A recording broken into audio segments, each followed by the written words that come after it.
Hi Pisces, this is Pisces Hub. Welcome to my channel. So for today's video, gagawa tayo ng daily reading for Pisces para sa araw na ito. Okay, alamin natin kung ano yung mga posibleng mangyari for Pisces sa araw na ito, mga gabay mensahe para kay Pisces sa araw na ito. Gamit ang ating The Fortune Telling card and ang ating The Tarot cards. Okay, so alamin natin. Okay? Reminder lang po na ito ay general reading Pisces. So, pwede pong mag-resonate sa'yo, pwede pong hindi, okay? And, ang ating daily reading ay always pong timeless. So, kahit anong araw, buwan o taon mo ito napanood, basta mag-resonate po, tugma sa sitwasyon, take lang, okay? Pag hindi po magtugma, hindi po mag-resonate, huwag pong ipilit. Okay, and ang mga gender ay pwede po sa lahat. Ma-feminine or masculine man yung lalabas sa mga cards. Or ma-feminine, masculine man. Sinabi ko ba ulit? Okay? Pwede po siya sa babae, sa lalaki, or sa LGBT. Okay? Take lang po kung saan po mag-resonate kay Pisces or yung mga taong nagdi-deal kay Pisces. Okay, so alamin natin kung ano po yung mga posibleng mangyari, mga gabay, mensahe para kay Pisces sa araw na ito. Ano po ang mga posibleng mangyari for Pisces sa araw na ito. Ano po ang mga posibleng mangyari for Pisces sa araw na ito. Oh wow, sudden wealth. Bigla ang yaman, okay, pera. Pwedeng nag-aano ka sa lottery ba yun, Pisces? Pwedeng naglalaro ka ng ganon, okay? Or kung hindi naman, pwedeng there is something na parang darating sa'yo or kumbaga merong connection sa pera or sa kayamanan. Okay? So, ano pa po? Ano pa po itong sudden wealth, sudden karangyaan, biglaang karangyaan, okay? Bigla ang pera, pwede din na connection kay Pisces.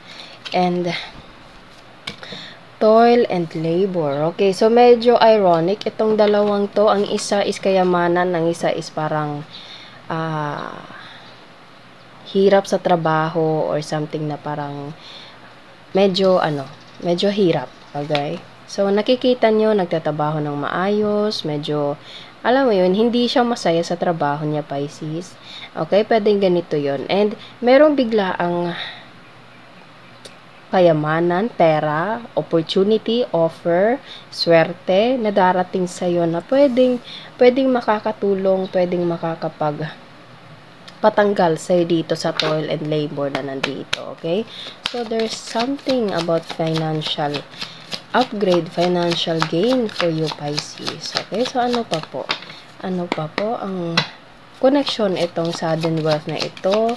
Pwede meron ka matatanggap na offer, Pisces. Pwedeng may bagong trabaho na darating sa'yo. Pwedeng merong opportunity na kumbaga makakatanggal sa kung ano man yung kumbaga hindi kasiyahan sa'yo, okay? And again, there is something na opportunity, offer, parang email, okay, na pupuntahin ka doon kasi isa ka sa mga natatanggap. Job offer, pwede papipirmahin ka na dito, okay, haharap ka sa admin, okay, and pwede ding final interview, Pisces, pwedeng naghihintay ka ng final interview and meron ka matatanggap na email, chat, or tawag, text na kumbaga you are qualified and kailangan mong pumunta dun sa company para ma-interview ka, okay? Or you are hired, okay, to that company na pinag-applyan mo and pupunta ka doon para magpirma sa job offer na yun, okay? So, merong connection sa opportunity po. Okay, pwedeng bagong company ito para sa'yo, Pisces. Kasi dati parang hindi ka masaya, okay? Or kumbaga matagal-tagal ka na ding naghahanap ng trabaho and there is a male, pwedeng this is your energy, Pisces. This is you. This is your something na parang, of course, you're the main character of your life, Pisces. Kumbaga, merong dominance, okay, na magbibigay sa iyo ng power because of this situation right here. Because lalo na dito sa sudden wealth na ito, okay? So, there's a main male. Pwedeng ito yung energy mo, or pwedeng there is someone na masculine energy na, kumbaga, you're dealing with, na siya yung magbibigay, siya yung magbabalita sa'yo na, oh, tanggap ka, punta ka doon, or you are hired, punta ka na dito, ganito, ganyan, okay? Basta there's someone na masculine energy, okay? So, there's a big possibility for this opportunity offer is coming from this main male, or pwedeng ikaw mismo to, okay? Na kumbaga, there's a financial upgrade to this situation right here. Bottom of the deck, great fortune, Pisces. Okay? Pera, kayamanan, okay? Sobrang abundance. Financial gain, financial upgrade. Statue niya, Pisces, nakikita nyo, etong cards natin, etong card na to mismo is, yung background niya is merong hint of gold. And ito mismong statue na ito is made of gold, Pisces. Okay? So, wow, financial upgrade, financial gain, opportunity, offer, okay, na matatanggap mo. It's either this is your energy or you're dealing with someone na masculine energy na malaki yung impact niya sa kung ano man yung darating sa'yo. Okay, so gamitin natin itong the tarot card. Ano pa po ang mga clarifications, mga iba pa pong posibleng mangyari for Pisces, okay? The High Priestess. This is you, Pisces. The High Priestess. Okay? You have a, kumbaga, gut feeling, kutob na, alam mo yun, yung parang, meron ka ng, or pwede meron ka ng nakikitang synchronicities na mga numbers, Pisces, mga angel numbers natin, mga repeating numbers na napapansin mo na parang paulit-ulit mong nakikita. Okay? And meron kang kutob na, hala, baka merong baka matatanggap na ako. Alam mo yun, yung parang merong bigla ang instinct na papasok sa isip mo. And yun yung parang kutob mo, Pisces. Okay? And pwedeng ito yun. Ito yung nasa taas na ito. Okay? Basta meron ka ng gut feeling. Okay? Nararamdaman mo na. And this is your sign, Pisces, na kumbaga, anytime soon, hindi ako magbibigay ng timeline, Pisces, pero anytime soon, meron ka matatanggap na something na big abundance. Okay? Abundance natin dito. Okay? It's either this is a job, this is an offer, this is a swerte mismo. Okay? Na kumbaga balita or ihahatid mismo sa'yo galing sa masculine energy na nandito or ikaw mismo to. Okay? Na kumbaga there's a big abundance for you. Okay, ramdam mo to, alam mo to, there's an instinct of yours na pumapasok sa isipan mo and hindi mo alam kung kailan, pero meron kang kutob na merong darating sa iyo na maganda. Okay? So, wow. Psychic. Pwedeng, kasi sa Pisces, kasi malakas yung intuition natin. Okay? So, nararamdaman mo na to, Pisces. Hindi mo man alam kung kailan. Okay? Pero meron darating sa'yo na magbibigay sa'yo ng malaking abundance, malaking blessing sa buhay mo. Okay? And again, there's a trabaho involved, okay? You're thinking about finances, Pisces, okay? Pwedeng ito ay about talaga sa pera, about sa financial. Kasi nakikita nyo, as I said kanina, parang hindi ka masaya sa past company mo, Pisces. Okay, nagtatabaho siya, pero parang malalim yung iniisip niya. Okay, malalim yung kumbaga, iniisip ng taong to, okay? Pwedeng nag-iisip ka about sa financial, parang hindi kasya, okay? Or something na hindi ka nag-grow sa company iyon, hindi ka masaya doon, okay?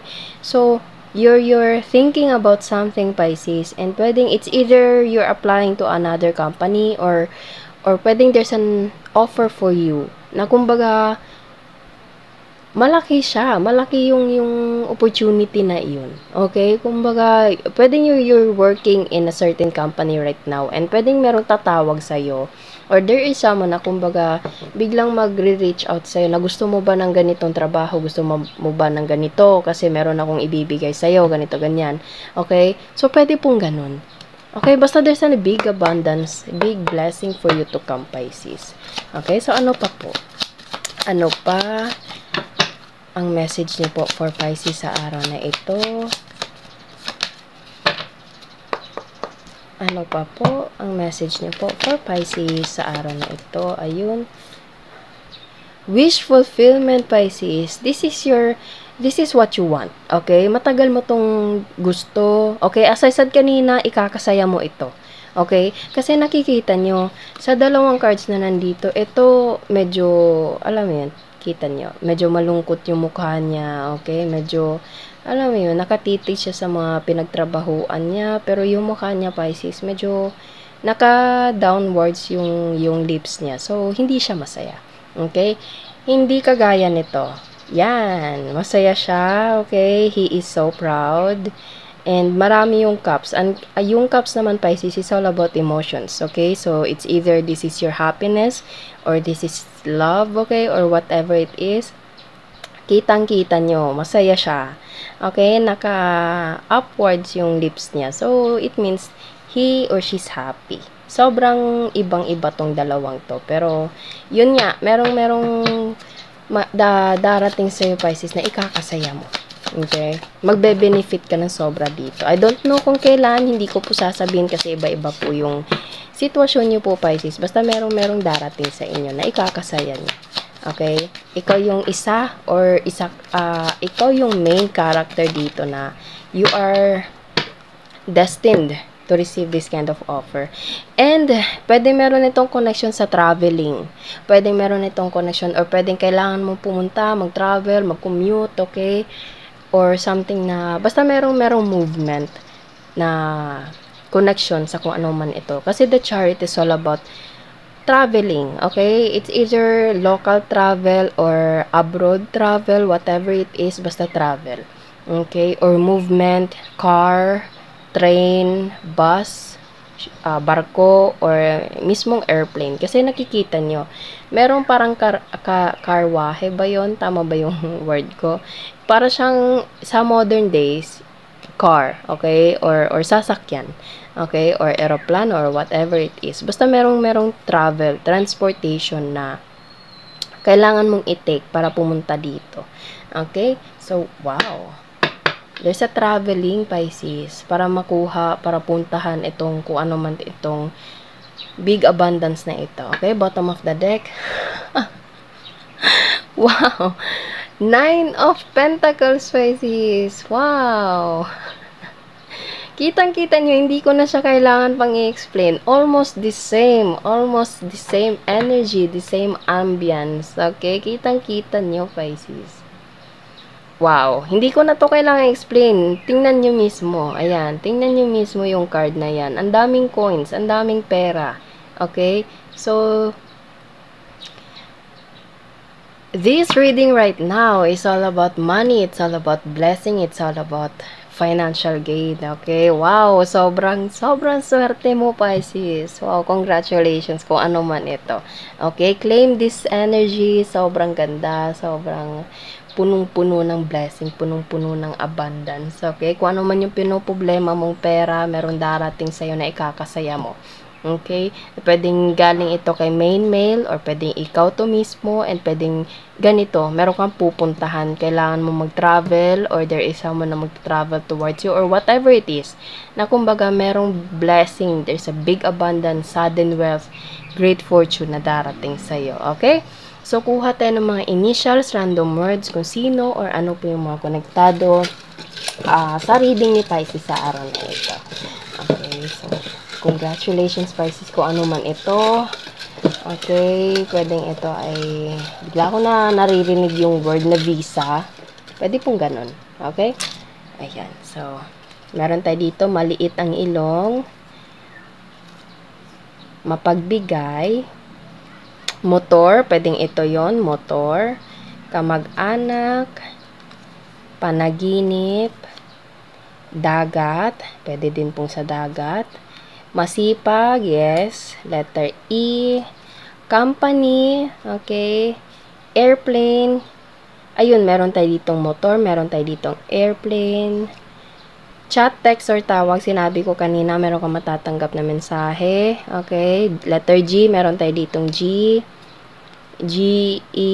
Okay. Meron tayo ditong flowers. May dimple. Offer, yes, there's an offer. Maputi. Pwedeng sa'yo to, Pisces, or pwedeng you dealing with someone na ganito yung mga ano, okay? There's a date. Pwede din siyang date, okay? Or pwedeng meron siyang ibibigay or meron kang mismong petsa, date mismo kung saan pupuntahan mo ito, okay? New person, okay? Money, yun, there's a money. Money, money, money. Kapatid, negosyo, okay? Pwede meron kayong parang bagong negosyo ng kapatid mo, Pisces, okay? There's a Q, there's an A, letter Z, O, U, and dark hair. Okay, pwede nandito po yung mga initials, pwede din pong wala, mga random words na pwedeng posibleng konektado sa reading natin ngayon, okay? So, yun po ang ating reading sa araw na ito for Pisces for daily reading. Naway nagustuhan niyo po. And huwag niyo po sanang kalimutan na mag-like at mag-subscribe po sa ating channel and click the bell button, Pisces, para ma-notify po kayo sa next videos na i-upload natin, okay? So, thank you, Pisces, and God bless!